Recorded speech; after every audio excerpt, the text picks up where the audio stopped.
오늘은 마태복음 4장을 중심으로 이제 마지막 부분을 좀 함께 나누도록 하겠습니다.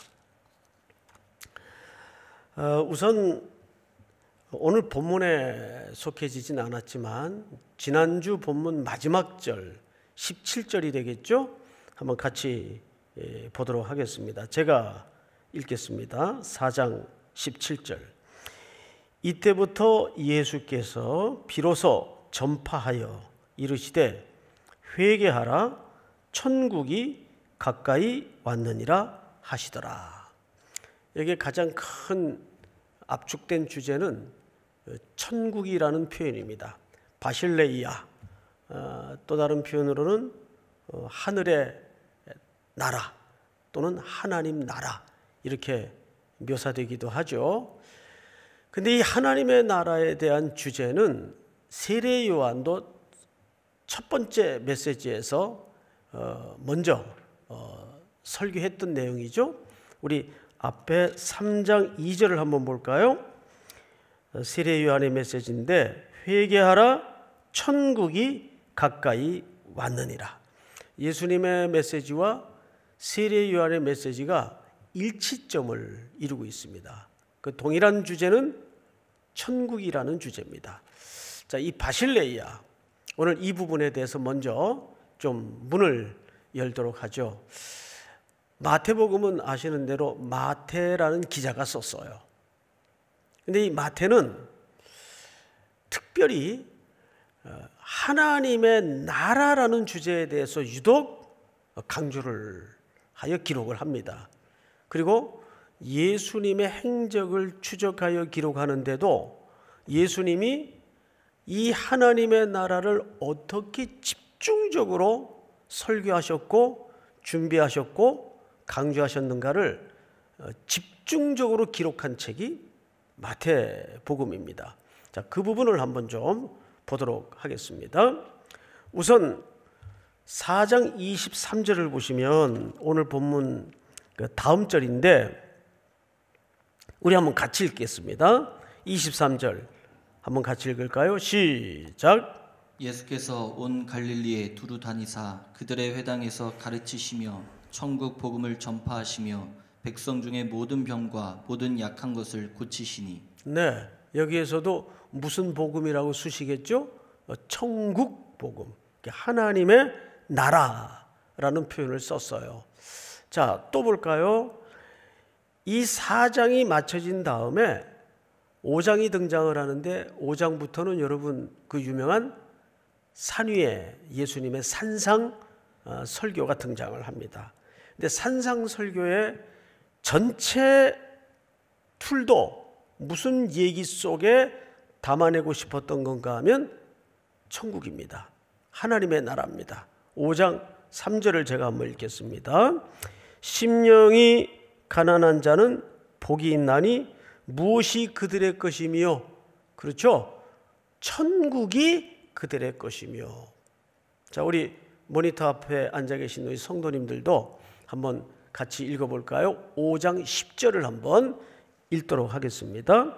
5장 10절 다 같이 한번 읽겠습니다. 시작. 의를 위하여 박해를 받은 자는 복이 있나니 천국이 그들의 것임이라. 네, 여기에서도 의를 위하여 박해를 받는 자는 복이 있다. 그런 자들에게는 무엇이 주어진대요? 그렇죠, 천국이 그들의 것이랍니다.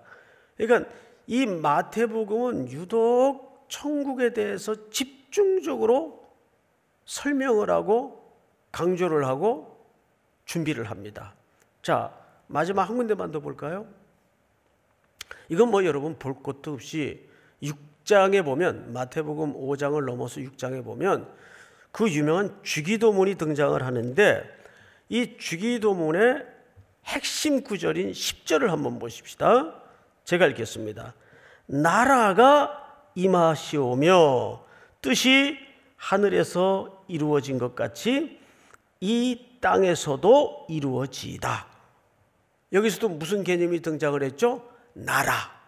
그러니까 하나님의 나라를 얘기합니다. 천국, 하나님의 나라, 바실레이아 다 같은 표현인데, 자, 시간 관계상 그 다음에 등장하는 모든 천국에 관한 마태 기자의 기록들은 가장 대표적으로 마태복음 13장에 보면 천국 비유라고 잘 알고 계시죠?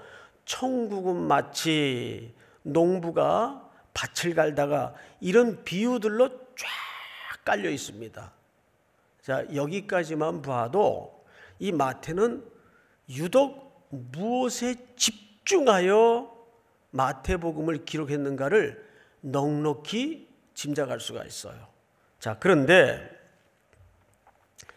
두 번째로 첫 번째로 알았어요. 아, 마태복음은 유독 예수님의 사역 중에 하나님의 나라에 대해서 일관되게 시선을 좁혀 있구나. 이제 알았어요. 하나님의 나라, 마태복음. 두 번째가 뭐냐 하면, 그러면 도대체 하나님의 나라는 어떤 나라인가? 그걸 알아야 되겠죠. 그래서 하나님의 나라에 대해서 우리가 좀 일반적인 이해를 가질 필요가 있어요. 그래서 다니엘서 2장을 한번 띄워주세요. 이 본문을 좀 띄워놓고 설명을 듣고 나서 본문을 좀 읽으면 이해가 빠를 것 같습니다.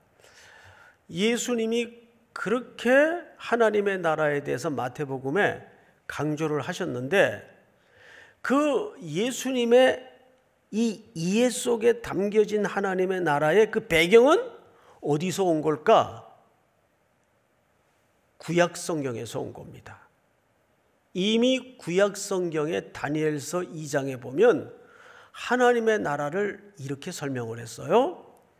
이 여러 왕들의 시대에 하늘의 하나님이 한 나라를 세우시리니. 여러분, 여기 놀라운 표현이 하나 있어요. 이 땅의 나라들은 저마다 왕들이 여러 명이 있다고 말이에요. 그런데 하늘의 하나님이, 왜 그냥 하나님이 이래도 될 텐데, 하나님 앞에다가 어디의 하나님? 하늘의 하나님이라고 소개를 합니다. 이것은 무슨 의도를 담고 있는가 하면 장소적 개념을 강조하고 싶은 거예요. 다시 말해서 장소적 개념. 그러니까 마태가 하나님의 나라를 유독 강조한 것도 사실은 장소적 개념을 강조하고 싶었던 겁니다. 하늘의 하나님이, 이 대목은 나중에 다시 설명을 드릴 거니까 그냥 조금 지나가십시다. 한 나라를 세우신대요. 근데 그 나라가 어떤 나라인가 하면, 이것은 영원히 망하지도 않는 나라. 여러분, 이 땅의 나라는 아무리 절대 국가인 것 같아도 영원한 제국은 없어요. 로마가 1000년의 역사를 구가하면서 세계를 제패하면서 로마의 엠파이어는 영원할 줄 알았어요. 역사가들도. 그런데 몰락해버리고 쇠락해버립니다. 지금 세계를 쥐락펴락하는 나라도 소위 G2라 그러죠. 미국과 중국. 이 양대축이 세계의 모든 정치, 경제, 군사의 툴을 리더를 해요. 영원할 것 같습니까? 그렇지 않습니다. 언젠가는 쇠락의 길을 걷게 돼 있어요.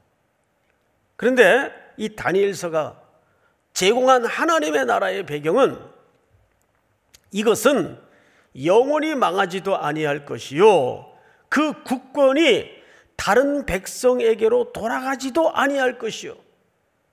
이 글을 쓰고 있는 사람이 지금 누굽니까? 다니엘이에요. 여러분, 다니엘은 무슨 출신인지 아시죠? 포로 출신이에요.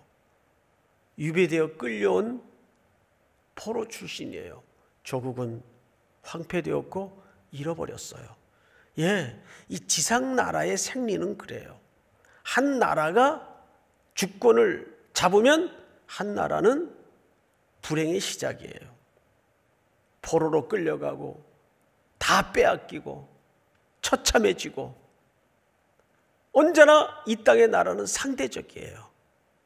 그리고 이 땅의 나라의 평화는 무기가, 물리적인 힘이 유지해주는 평화예요.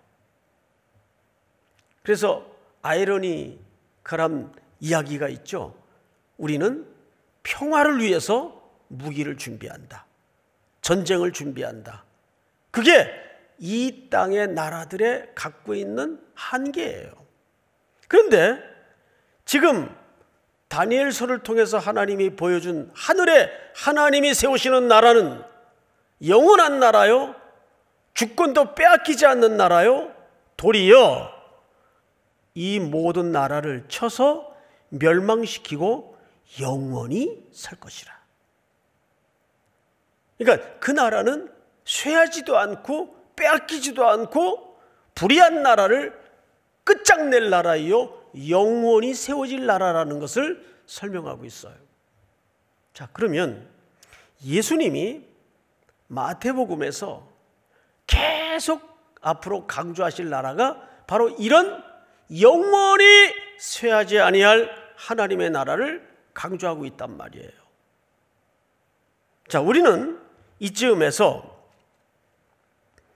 한 가지 중요한 사고의 전환을 가져올 필요가 있어요.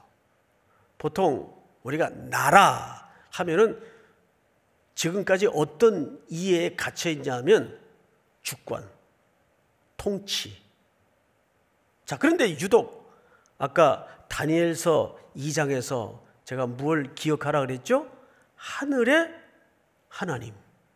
그럼 하늘은 뭘 강조하고 싶었던 거라고요? 장소. 근데 그 장소가 어디예요? 하나님이 계신 보좌가 있는 하늘이란 말이에요. 어떤 특정한 공간이요, 장소란 말이에요. 그러면 여러분 자연스럽게 그 하늘과 날카롭게 대조되는 나라는 어느 나라를 대조시키고 싶었던 걸까요? 이 땅의 나라. 그건 땅의 나라에서부터 한번 출발을 해보세요. 이 땅의 나라는 다니엘서 2장 44절에서 일부 언급했던 것처럼 어떤 나라입니까? 힘이 지배하는 나라. 한 나라가 절대 권력을 갖게 되면 다른 나라는 무참하게 상실을 가져오고 패배를 가져오고 슬픔에 빠져 있을 수밖에 없는 그런 나라가 이 지상에 펼쳐져 있는 지상 나라의 생리란 말이에요. 그러면 뒤집어서 하늘나라는 그런 나라의 질서와 그런 나라의 기초와 그런 나라의 원리와는 반대되는 나라를 얘기합니다. 지금 예수님이 이 땅에 오셔서 앞으로 만나게 될 새로운 제자들과 공동체와 만들고 싶고 꿈꾸고 싶었던 나라는 유대인들이 꿈꾸던 나라. 유대인들이 꿈꾸던 나라는 어떤 나라입니까? 율법으로 세워지는 나라. 로마의 무력을 뒤집어 엎고 어떤 방식으로? 무력의 방식으로 맞서고 뒤집어 엎고 철창의 권세를 가지고 피를 흘리며 정복하는 그런 방식. 그런 방식을 유대인들은 꿈꾸고 있었고 그것은 유대인들뿐만 아니라 여타 이방 나라들도 그런 나라를 더 강력하게 구축하고 싶었던 겁니다. 그것이 하늘나라와 반대되는 땅의 나라의 생리요 질서요 원리입니다. 그런데 마태 기자를 통해서 예수님의 걸음을 통해서 마태는 계속해서 강조하고 싶었던 게 일부러 장소적 개념을 사용해서 하나님이 계신 나라, 하늘의 하나님, 이걸 왜 이렇게 강조했을까요? 내가 이루고 싶은 나라, 내가 만들고 싶은 나라, 내가 아버지의 분부를 받아 꿈꾸고 싶은 나라는 그런 땅의 질서와 땅의 가치와 땅의 원리로 세워지는 그런 나라가 아니라 하나님의 나라다. 하나님의 나라. 믿습니까? 그런 나라를 예수님이 건설하고 싶었던 거예요. 땅과 대조되는 나라. 이번에 이렇게 코로나19 사태를 전 세계적으로 겪으며 쏟아져 나오는 정보와 또 소식을 들으면서 이 땅의 피조물의 세계의 한계를 우리가 너무 무기력한 상태에서 절실히 경험하고 있지 않습니까? 눈에 보이지도 않는 조그만 바이러스 때문에 온 세계가 손 놓고 어찌할 바를 모르고 있어요. 여러분, 한두 달 전까지만 해도 세상에 그렇게 예배를 사랑하고 말씀을 사랑하고 신앙 생활을 잘하던 우리가 이런 형태의 예배로 바뀌게 될 줄이야 저도 상상을 못했고 온라인으로 예배하는 여러분들도 상상을 못했을 거예요. 제가 1, 2부 때 들으니까 너무너무 함께 모여드리는 예배가 그리워서 몇몇 청년들은 다 물론 마스크 다 하고 가정에 모여서 TV 앞에서 모니터를 열어놓고 온라인으로 예배하는 그 예배 현장에 앉아서 서로 얼마나 울었는지 모른대요. 그런 소식을 들으니까 저도 참 마음이 짠하더라고요. 빨리 이런 어려운 시간이 지나가야 되겠다 하는 생각이 더 절실해지는 소식이었습니다. 그래요. 이 땅의 원리, 질서, 가치는 다 유한하고 한계가 있어요. 네가 불행하면 내가 행복해지는 거고 내가 행복해지면 누군가는 상대적으로 박탈을 겪어야 되고 불행해질 수밖에 없는. 그러나 예수님은 이 땅에 오셔서 이 땅이지만은 그런 땅의 가치와 땅의 원리와 땅의 질서대로 만들어지는 나라가 아니라 하나님의 주권이 통치되고 하나님의 나라의 질서와 원리와 가치가 만들어지는 나라, 그런 나라를 꿈꾸고 싶었던 겁니다. 여러분, 이런 맥락 속에서 누구를 부르시는 거예요? 오늘 본문에 나타난 제자를 부르시는 거예요. 그러니까 이런 높고 숭고한 맥락의 배경 속에서 제자를 부른다는 연결고리를 찾아야 됩니다. 그러면 이제 오늘 본문으로 눈을 돌려서 그 제자들을 어떻게 부르시는가 한번 보도록 하십시다. 우리 18절을 한번 볼까요? 갈릴리 해변에 다니시다가 두 형제 곧 베드로라 하는 시몬과 그의 형제 안드레가 바다에 금을 던지는 것을 보시니 그들은 누구라? 어부라. 금을 던지는 것을 보시고 그들은 어부라고 확인을 하셨어요. 그리고 이제 그 어부들을 부르십니다. 19절 우리 다 같이 한번 읽어볼까요? 모니터 앞에 앉아 계신 성도님들도 또 우리 본당의 교육자님들도 한번 같이 읽어보십시다. 시작. 말씀하시되 나를 따라오라 내가 너희를 사람을 낚는 어부가 되게 하리라 하시니. 워낙 우리가 많이 익숙한 본문이니까 더 설명을 덧붙일 필요가 없을 것 같은데, 여러분 이 말씀은 사실 예수님이 처음 하신 말씀이 아니에요. 예수님이 이 땅에 오셔서 꿈꾸고 만들고 싶었던 나라도 예수님이 창안한 아이디어가 아니에요. 하나님께서 이미 선지자들 속에 꿈꾸게 했던 그 나라를 예수님이 오셔서 성취하고 완성하시고 싶었던 것이 진정한 배경입니다. 예수님은 자기의 자의적인 행동을 하시는 분이 아니에요. 나는 언제나 아버지의 뜻을 행하려 왔노라. 그런데 오늘 제자들을 불러요. 근데 이들은 직업이 어부예요. 그러니까 우리는 이제 저도 그런 선입관 때문에 오해를 많이 했던 적이 있는데, 어부라고 하면 저 근근히 끼니도 때우기 어려운 가난한 어떤 막연한 그런 고정관념에 붙들려 있습니다. 그런데 다른 사복음서를 조심스럽게 조밀하게 비교해 보면 이 어부들은 집안에 배도 여러 척에다가 일꾼들을 고용해서 어업을 하고 있던 사람들이에요. 그렇다면 2000년 전 경제 상황을 종합적으로 비교해 볼 때 이 정도 규모면 사실 그렇게 끼니도 어려운 가난한 어부들은 아니에요. 이 얘기를 일부러 제가 왜 하냐 하면, 이들이 모든 걸 버려두고 예수님을 따랐던 것은 그렇게 어차피 이래 주구나 저래 주구나 이런 자포자기하는 마음으로 따랐다는 말이 아니에요. 나름 포기가, 그것도 어려운 무언가 일상을 내려놓는 포기가 있었다는 얘기예요. 그거 없이 주님을 따랐다는 얘기가 아니에요.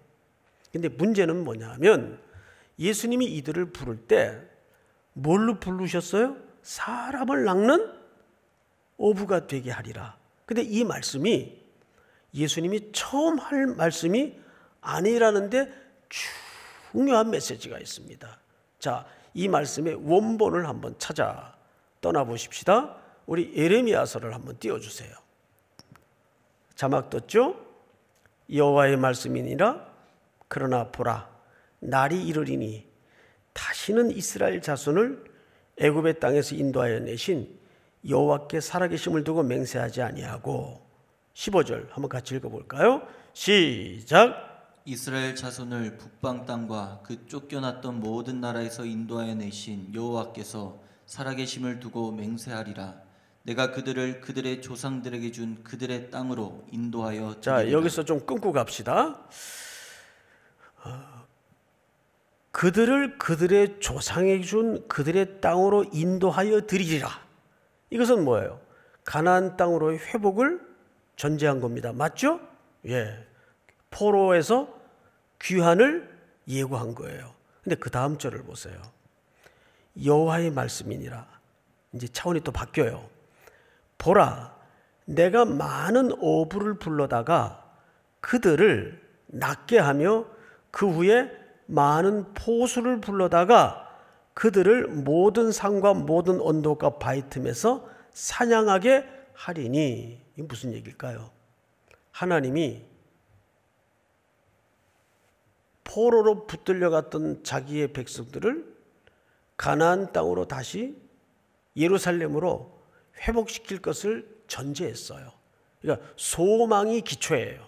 그런데 그 복음의 메시지에 거역하고 받아들이지 않고 돌아서는 자들에게는 무엇이 준비되어 있다는 얘기입니까? 심판을 얘기하는 거예요. 그런데 놀랍게도 16절을 보니까 그 심판을 15절, 16절 여호와의 말씀이니라. 보라, 내가 많은 무엇을 불러다가 어부를 불러다가. 그러니까 예레미야가 하나님의 명령과 우상 숭배에서 돌아서지 않는 백성들에게는 뭘 하겠다는 얘기예요? 심판하겠다는 얘기예요. 근데 그 심판의 방법을 뭘로 하겠다는 겁니까? 많은 어부를 불러다가. 그러니까 놀랍게도 예레미야가 사용한 심판의 의도와 방식을 어부로 이용했어요. 설명했어요. 그러니까 구약 성경의 어부는 뭐의 상징입니까? 심판의 도구의 상징이란 말이에요. 이해가 돼요, 여러분? 보세요. 내가 많은 어부를 불러다가 그들을 낫게 하며 그 후에 많은 포수를 불러다가 그들을 모든 산과 모든 언덕과 바위 틈에서 사냥하게 하리니. 다음 절.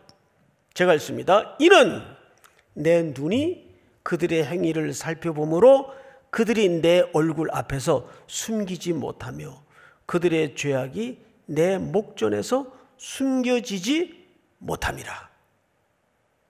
이건 축복입니까? 심판입니까? 심판을 얘기하는 거예요. 어떤 자에게? 하나님이 포로로 붙들려간 백성들을 예루살렘 땅으로 돌려 회복할 텐데, 그때 하나님의 이 희망의 메시지를 듣지 않고 우상 숭배에서 돌아서지 않는 자들에게는 어부를 동원해서 심판하겠다 그 말이에요. 그러니까 구약에서는 어부가 뭐의 도구요? 뭐의 상징으로 표현됐나요?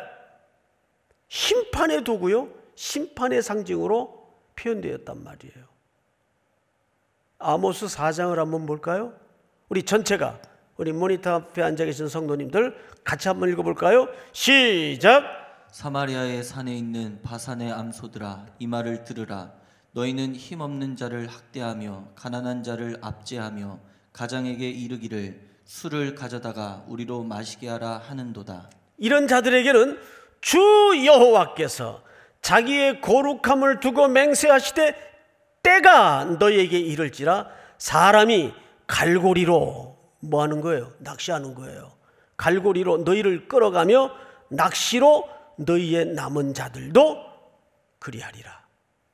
여기에서도 어부, 낚시 전부 이 개념들을 무슨 설명을 할 때 사용했습니까? 심판. 이게 구약의 원형의 메시지예요. 이 누가 한 얘기예요? 선지자가 한 얘기예요. 그런데 오늘 본문에 예수님은 제자들을 부르시면서 그 제자들로 하여금 사람을 낚는 어부가 되게 했다는 말은 그들을 심판하겠다는 얘기입니까? 살려내겠다는 얘기입니까? 살려내겠다는 얘기예요. 이것이 심판을 무엇으로 바꾸시는 주님의 은혜입니까? 용서와 회복과 구원으로 바꾸시는 주님의 은혜라는 거예요. 믿습니까, 여러분? 구약은 어부, 낚시, 이 전부 무슨 모드예요? 심판의 모드예요. 그리고 그 심판 아래 우리는 다 죽어 마땅한 백성들이었어요. 예수님은 바로 그 죽어 마땅한 생명들을 다시 회복시키시고 치료하시고 살려내기 위해서 제자들을 부르시는데 그들에게 뭐라고 얘기를 해요? 너희로 하여금 사람을 낚는 어부가 되게 하리라. 믿습니까? 이것이 우리가 오늘도 그리스도에게로 부름받은 이유이며 소명의 근거라는 거죠. 목적이라는 거죠. 우리 지지난주에 말씀을 통해서 세례 요한에게 예수님이 세례를 받으셨어요. 그래서 우리는 한 가지 놀라운 사실 앞에 무릎 꿇을 수밖에 없었어요. 그렇구나. 성령과 불로 예수님은 이 땅에 우리를 심판하러 오신 분이 아니라 우리가 마땅히 죽었을 그 심판을 십자가에 대신 죽기 위해서, 대속의 제물로 대신 죽기 위해서 오셨다는 것을 설명하기 위해서 기꺼이 죄 씻음의 상징인 세례를 세례 요한에게 영적인 퍼포먼스로 받으시는 거예요. 그와 같이 구약의 선지자들을 통해서는 저주 아래 우상 숭배하던 자들을 심판하시겠다는 메시지로서 어부를 사용하시고 낚시를 사용했지만 이 땅에 생명의 어부로 오신 예수님은 제자를 부르셔서 꿈꾸는 공동체가 어떤 공동체였는가 그 말이에요. 생명을 살려내고 사람을 건져내고 세상을 고쳐내는 그런 공동체. 그래서 여러분, 예수님이 그렇게 제자를 부르신 다음에 뭘 하셨는가를 잘 보세요. 여러분, 4장 23절을 한번 볼까요? 예수께서 온 갈릴리에 두루 다니사 그들의 회당에서 가르치시며 천국의 복음을 전파하시며 백성 중에 모든 병과 모든 약한 것들을 뭐 하셨어요? 고치셨어요. 여러분, 이건 도무지 유대인들이 꿈꾸던 나라가 아니었어요. 이 지상나라의 주권자들이 꿈꾸던 나라가 아니었어요. 누구마저도 이 행적을 통해 오해하셨습니까? 세례요한마저도 헷갈렸어요. 우리가 준비하고 우리가 도모하고 우리가 꿈꾸던 나라는 이런 나라가 아닌데 왜 저분은 메시아로 오신 것 같은데 왜 저러고 다닐까? 그것이 하나님의 나라의 원리요, 하나님의 나라의 질서요, 하나님의 나라의 이 땅의 가치와 반대되는 하나님의 나라의 질서를 예수님은 이렇게 표현하시고 이렇게 드러내신 거예요. 믿습니까? 그리고 예수님이 주로 어떤 사역을 하셨는가 보십시다. 24절. 그의 소문이 온 수리아에 퍼진지라 사람들이 모든 앓는 자 곧 각종 병에 걸려서 고통당하는 자, 귀신 들린 자, 간질하는 자, 중풍병자들을 데려오니 그들을 고치시더라. 할렐루야. 이것이 제자들을 부르신 목적이고 땅의 가치와는 반대되는 하나님의 나라를 만들고자 하는 예수님의 마음에 담아진 꿈이었습니다. 이 꿈을 오늘 우리 성도들과 함께, 여기 함께 부름받은 교육자들과 함께 다시 한번 이 위기의 때에 이 꿈을 새롭게 하는 공동체가 될 수 있기를 주님의 이름으로 축복합니다. 우리 다 일어나십시다. 이곳에 임하신 하나님의 나라,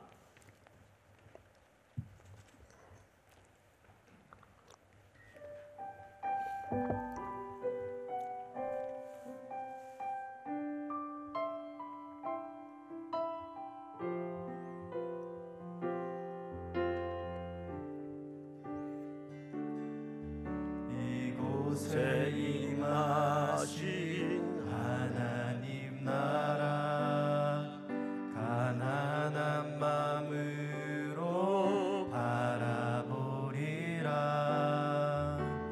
먼저 그 나라 그 구하며 나의 삶 드리리, 나의 삶 드리리. 주님이 맡기신 하나님 나라, 믿음의 눈으로 바라보리라. 하늘의 뜻이 이 땅 가운데 완성될 그날까지 믿음 다하여 그 위에 서리라. 하나님의 나라는 무너지지 않습니다. 무너지지 않으리. 우리의 믿음을 새롭게 하여 주시옵소서. 그 나라 세워가리라. 주님 곧 오실 때까지, 곧 오실 때까지 우리 다시 한번 후렴 믿음 다하여 오른손을 들고 찬양합니다. 그 위에 서리라. 하나님의 나라는 무너지지 않습니다. 나라는 무너지지 않으리. 믿음 다하여 그 나라 세워가리라. 주님 곧 오실 우리 다시 한번 믿음 다하여 그 위에 섭시다. 하나님의 나라는 무너지지 않습니다.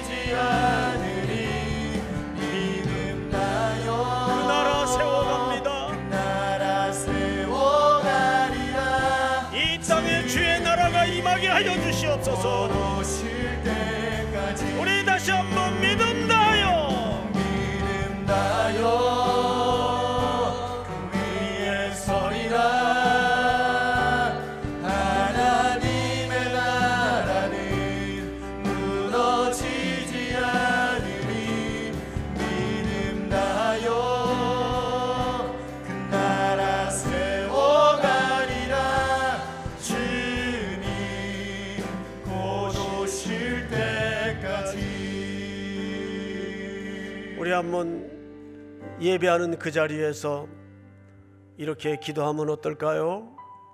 그렇습니다. 주님, 아무리 이 세상에 드러난 모든 것들이 달콤해 보이고 매력적으로 보일지라도 이 땅의 질서와 가치와 해석을 따르지 않도록 도와주시고, 이 땅에 발을 딛고 있지만 위의 것을 향하는 사모함을 늘 우리 속에 새롭게 하여 주시옵소서.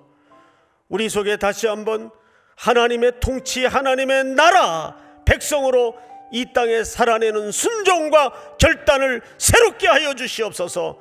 이 어둠으로 가득 덮여 있는 이 땅의 모든 악한 것들이 예수의 보혈로 깨끗해지게 하시고, 모든 삶의 현장마다 주의 통치와 주의 나라가 임하게 하여 주시옵소서. 우리 한번 주여 부른 다음에 소리내어 통성으로 기도합니다. 주여! 하나님 아버지, 감사합니다. 오늘도 주신 말씀 앞에 온 마음과 뜻을 다해 순종하여 서기를 원합니다. 이 땅에 하나님의